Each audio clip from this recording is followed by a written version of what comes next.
j'étais tout simplement en cours de chinois, je me rappelle très spécifiquement. Et puis j'avais réussi beaucoup de choses ces derniers temps.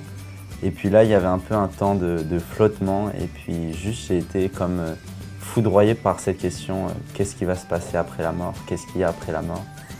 Et ça m'a vraiment, je sais pas, il y a quelque chose en moi qui cherchait des réponses et j'arrivais plus à avancer sans avoir trouvé ces réponses-là. Et puis à partir de ça, tout plein de questions ont émergé. J'ai été dans un rassemblement au CIGEM.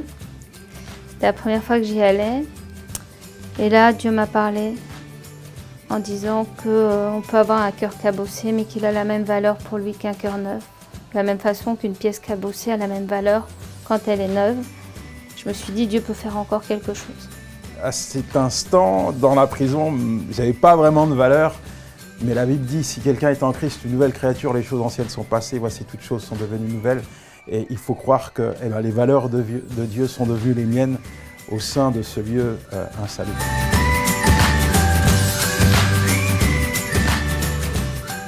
Je lis que tu es un enfant différent des autres. Tu as été beaucoup brimé pour cela. C'était pas évident en tant qu'enfant. Et tu dis, c'est un privilège finalement d'être différent. En quoi c'est un privilège d'être différent? Moi, je pense que Dieu est un Dieu unique et fantastique. Et il nous a créés à son image et le désir, c'était pas de faire juste des photocopies pour qu'on se ressemble, mais il nous a créés avec des dons, des talents, des expressions différentes. Et c'est quelque chose qui fait partie même de la nature de Dieu, cette diversité. Et de vouloir copier ou ressembler à quelqu'un d'autre, on peut être inspiré. Mais vouloir copier, je trouve que c'est un drame, parce qu'on est appelé à rester des originaux et pas de mourir comme photocopier. Je ne savais pas ce que c'était la solitude, je ne savais pas ce que c'était rester seul, prendre un moment pour pouvoir réfléchir, se dire, bon Jessica, qu'est-ce que tu as envie de faire dans la vie, etc. J'avais tout le temps du monde autour de moi. Et ma mère me disait tout le temps, Jessica, celui qui a des amis, beaucoup d'amis, les a pour son malheur. Choisis les personnes avec qui tu partages tes envies, tes secrets, etc. Parce que ça va se retourner contre toi. Dans ce blog-là, j'aime bien défendre et puis promouvoir un message engagé. Alors Elisabeth, tac au tac, tu connais? Pas trop, non. Bah, tu vas connaître. La chose à ne jamais te dire. Impossible. Un personnage de film ou série TV, BD qui te décrit parfaitement. C'est dur comme question là. Vois-tu le verre plutôt à moitié vide ou à moitié plein? Ça dépend ce qu'il y a dans le verre. Oh là là. La peur nous met dans un cachot.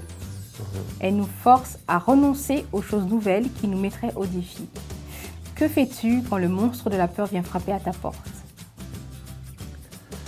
La première chose, le premier réflexe aujourd'hui, c'est que je me tourne directement vers Dieu. Je reconnais ma faiblesse, je reconnais mon défi, mais je me tourne vers lui pour lui demander de l'aide, trouver la paix. Je pense que ça, c'est une des... On dit que l'opposé de la peur, c'est la foi. C'est possible, mais je pense que la paix est vraiment un antidote à la peur. Je ne parle pas de religion, je parle de spiritualité parce que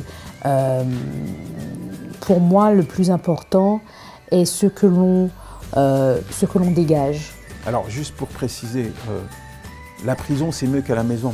Quand on n'a pas à manger, quand on dort par terre, quand il n'y a pas de courant et qu'on va s'habiller aux services sociaux, et qu'on se retrouve en prison et qu'on a 3 repas par jour, la télé dans un cellule, un matelas, une couverture pour dormir, ouais, c'est mieux qu'à la maison.